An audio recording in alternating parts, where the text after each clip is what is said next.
Sasa kuna siku tumekaa mimi na wenetu kwenye kijiwe hapo tunapiga story. Tena nakumbuka tulikuwa tunabishana issue ya mipira hii, mambo ya Simba, Yanga nini. Tukawa tumepoa sehemu. Kwenye moja na mbili za kupoa akaja mshikaji. Akashushwa na bodaboda.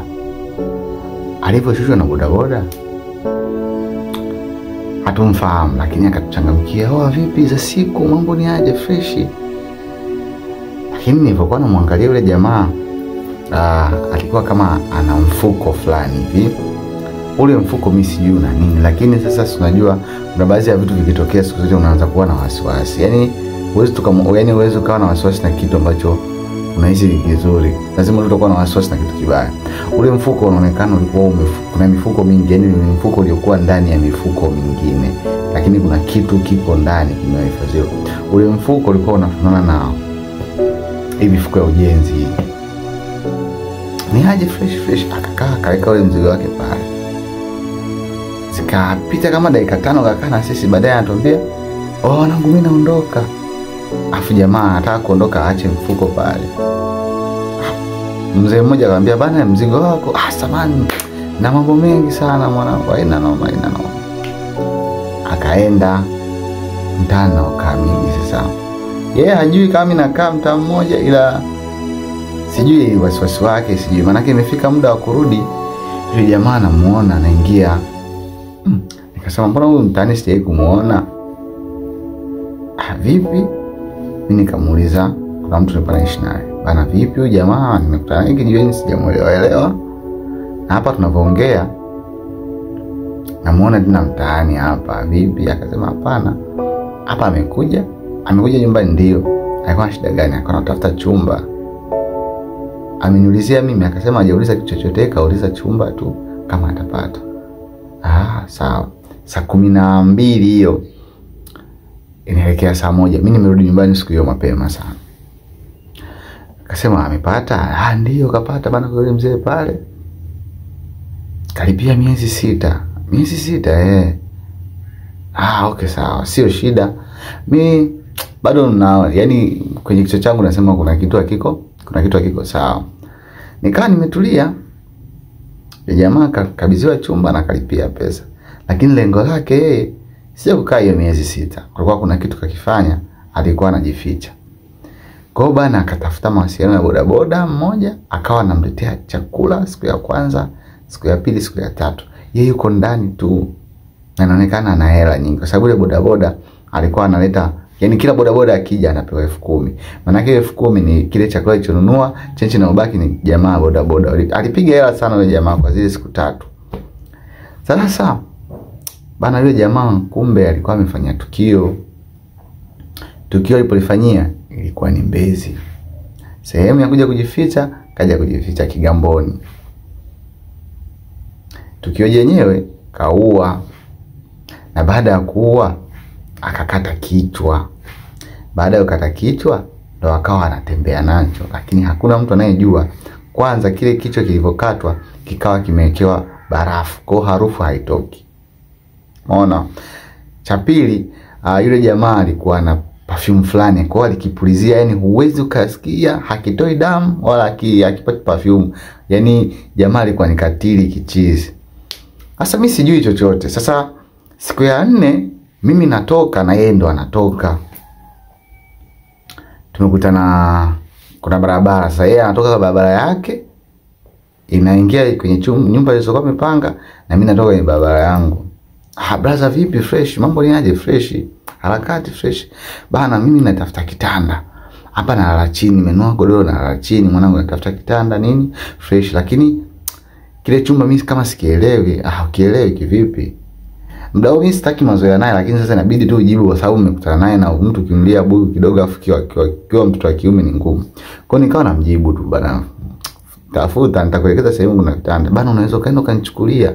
Akaanza kuhesabu hela kama 300 hivi akanikabidhi. Mbona ananiambia kitanda lakini nakimbia. Akasema hiyo nyingine fanya usafiri. Kaambia kutoka hapa Kigamboni mpaka niende feri, maana tulikuwa tunakaa sehemu moja hivi wanapaita Cheka. Kutoka hapa Cheka paka kule usafiri nini, wewe hiyo kwa sababu ilikuwa imebaki kama shilingi 60,000 hivi. Kumbe jamaa na lengo lake sasa po akamilisha issue yake aondoke, yani akuzie kesi.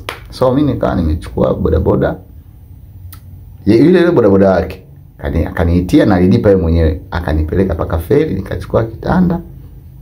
Nakumbuka ninunua 200 na 40. Kwa hiyo kwa 60,000 mbaki pale, kwa sababu hata nauli sikulipia. Alipewa jamaa bodaboda akaniacha, jamaa bodaboda akarudi. Kwa hiyo mimi nitafute Kirikou, nibebe ule mzigo niulete wapi? Niulete Kigamboni sasa hapo Cheka. Bana nimefika njiani, nimeshanunua kila kitu, narudi. Nikapigiwa simu na mshikaji wangu sasa. Oya mwanangu wewe, wa huku Mbezi kuna mtu kapotea. Sasa leo asubuhi wamekuta mwili hauna nini? Hauna kichwa. Mimi taarifa ile nikaichukulia tu kawaida yani. Nikasema bana dunia isharibika. Vipi kwani? Fresh tu lakini sema ndo hivyo, kwa makini mwanangu, manake huo mwili nimeucheki nini na vile ulipokuwa toru nisije kwa wewe mwanangu. Nikasema nikupigie, nikasema wewe usiwaze, mimi niko fresh. Mimi ndo naanza kuondoka muda huo sasa.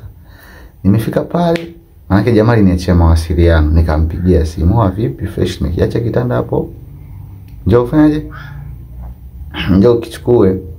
Akasema akiweke tu hapo nje, wewe ukifika tu pale mimi niko hapa namalizia game. Tulikuwa kuna game nakumbuka Man City. Na huo mida kwa mapema tu, kiacha hapo mwanangu. Akasema fresh, nikakiacha. Kulikuwa kuna majirani pale, nikamwambia bana mshikaji akija atakiweka. Wale majirani wakasema fungua nawekaga hapo juu, kama unaweza kiingiza. Nikamwambia hapana, bado mapema, hakuna wezi, hamna shida yoyote, lakini na yeye pia yuko hapo nje anakuja. Mimi nikatoka, mimi nikaendelea na tiba zangu mdaoni na cash kama shilingi 30,000 hivi. Maana yake nitumie 30,000 kuchukua Kirikou kuleta mzigo paka Kigamboni. So nikawa nimepoa pale, mimi nikaenda kwa nyumbani kwa wife, nikapoa kama nusu saa hivi. Nikasema bana nimeshapata hela hapa, nikaacha 2010, nikasema ngoja niishi nalo. Nikaingia tena barabarani kwenye harakati zangu mimi za kutafuta 1 2 na 3. Kafika saa 1, jamaa akanipigia simu. Ashe bana, samahani sana, hapa unavyoniona mimi naelekea wapi? Naelekea mjini, kuna issue muhimu sana na kufuatilia, naomba nisaidie sana kukiingiza kile kitanda. Funguo iko sehemu fulani. Nikamwambia washanielekeza. Na sasa nikachukua ule ufunguo pale juu. Ukishafika pale juu, fungua, ingiza kitanda. Ukishaingiza ufunguo, rudisha tu pale pale, au kama vipi utakaa nao. Yule jamaa alikuwa na akili sana yani. Nachoshukuru Mungu mimi ni wale majirani. Wale majirani wakamwambia, sikia kaka, huyu jamaa hatumuelewi. Kwa nini? Hatumuelewi tu, yani tuna wasiwasi naye kwa sababu ana wasiwasi. Kwanza uwezo kumwangalia usoni, yani inaonekana kama kuna kitu kimefanya. Afa ana mazoea ya haraka sana, yani kama vile kuna kitu kakifanya. Kwa hiyo anajaribu kutufanya sisi kama vile, yani anatutengenezea mazingira tumuamini. Kwa sababu hii sura unakoiona, nikamwambia kweli mshikaji kakata. Afa mshikaji anaonekana kama ana wenge fulani, kwa sababu kikitokea tu kitu anakuwa kama ameshtuka. Nikamwambia kweli unanishauri ingiza tu kitanda rafu. Nikasema basi sawa. Mimi nikaingiza kitanda kweli. Nimeingia tu ndani, na uona ule mfuko ambaye niliuona siku ile. Sasa awamu hii ule mfuko tayari ushaanza kutoa kama damu ziko chini, hapo pale kuna nzi. Vipi tena? Roho yangu kaniambia bana toka. Huko ndani kuna mambo mengi. Huwezi jua mle kitu gani. Nikatoka. Lakini sijui ndani ya kwenye ule mfuko kuna nini. Sina hata idea, yani hata chochote sina. Nikatoka. Nilivyotoka, yule jamaa kesho yake asubuhi akaniambia, mwanangu, nimerudi asubuhi hii. Nataka nikukabidhi chumba. Mimi navaje? Nasafiri. Ulale siku 2 tu kwa sababu kuna mzigo nilivyoenda kule kwenye tiba zangu, kuna mzigo inabidi nikae nao hapo kama siku 1.